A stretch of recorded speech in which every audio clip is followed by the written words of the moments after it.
we say no. I say no to the nanny state, so I'm delighted that calorie counter menus are not working. This was the nanny state method by which when you went to a restaurant, all these restaurants were forced to tell you how many calories were in all the dishes you're about to order.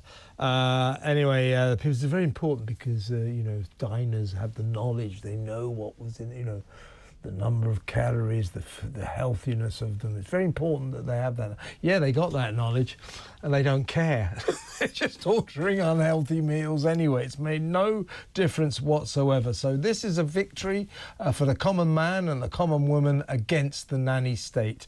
Let's talk to a man who I know will have no truck with the nanny state whatsoever. He's my old mate, host of Talk's brilliant breakfast show, Morning Glory, Mike Graham. Welcome, Mike. Morning, how are you? Nice to see you. Morning. Morning. I just say good morning to people all the time. It doesn't matter if it's morning, evening, afternoon, I just say good morning. Listen, I don't need to be told what I should eat. I don't need to be told whether the calories are a lot or small or big. Also, it doesn't necessarily mean that just because there's a lot of calories in something, that it's bad for you. Yeah. There's a load. I'll tell you what I would maybe use with a bit more alacrity would be a calorie counter on the old wine list. Because, for me, I tend to spend a lot more money on the wine than I do on the food. I don't eat that much, ridiculously as it may seem. The reason I look like this is because I drink an awful lot of wine.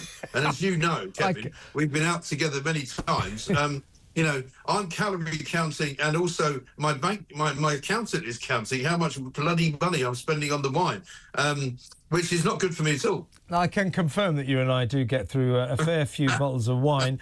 But what I like about this is, I'm not against government initiatives to try and make people healthier. All right. Let me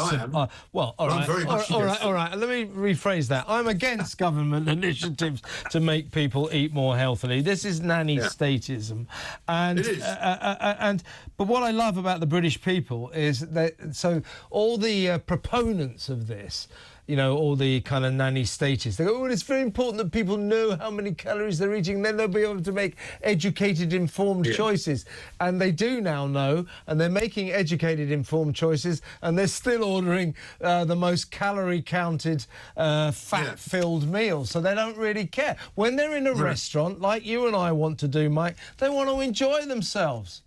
Exactly. And what's funny about this whole report, right, is the report has kind of rather disappointingly concluded that people's behaviour hasn't been changed by this great idea we all had, because that's what they want to do. They want to change your behaviour. They want to stop you from doing the things that you'd like to do by warning you that somehow you're putting yourself in some kind of danger. Well, it's cobblers, right? I'm not interested in the government. The government doesn't know anything about running the government, never mind running my life. So I really don't want them to be anywhere near my life. As they say in America, stay the hell out of my bedroom, stay the hell out of my living room, stay the hell out of my kitchen. If they really want to make people healthier in this country, maybe it might be a good idea to suggest to them it's probably best not to order, 5 kebabs at a time on Deliveroo, where you don't even actually walk to the restaurant. You actually just get it delivered to your house, and you lie there until you become so fat that you can't get out the door. I mean, that might be, something they could maybe pay attention to. It's worth thinking about. I mean, the other aspect of this that gets on my nerves, this is all about nanny statism.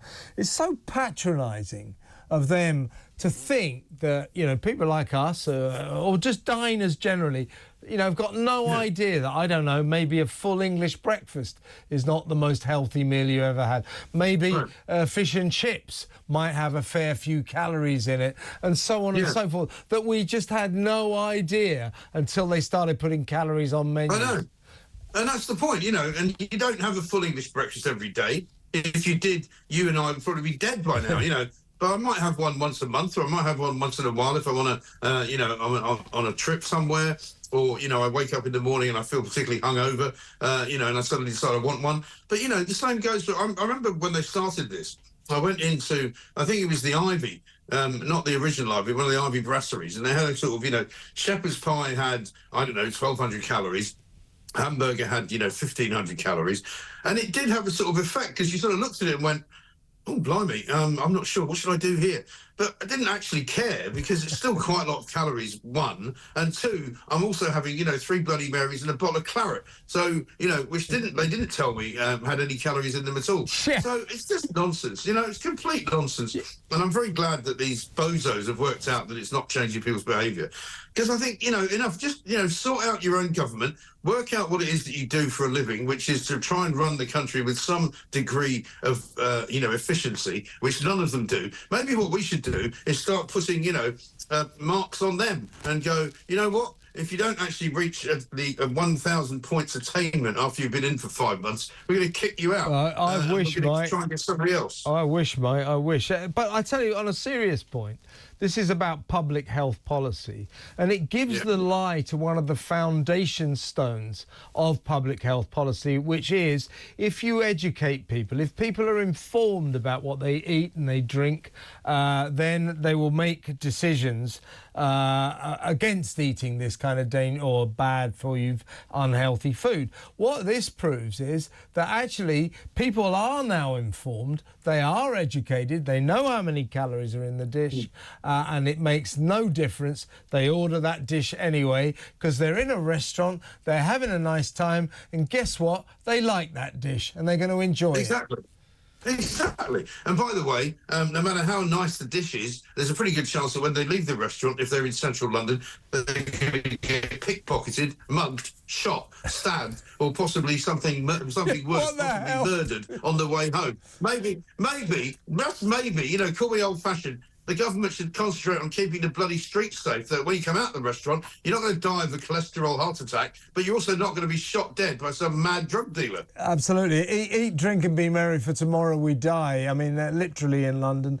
Well, listen, Mike, this has given me a taste. We've got to go out for dinner again very, very soon and order the most calorie-counted, gut-busting, fat-fried food possible. Great to talk to you, mate. Have a good show tomorrow morning. That's Mike Graham, host of the Morning Glory Breakfast Show. Starts tomorrow at 6 a.m.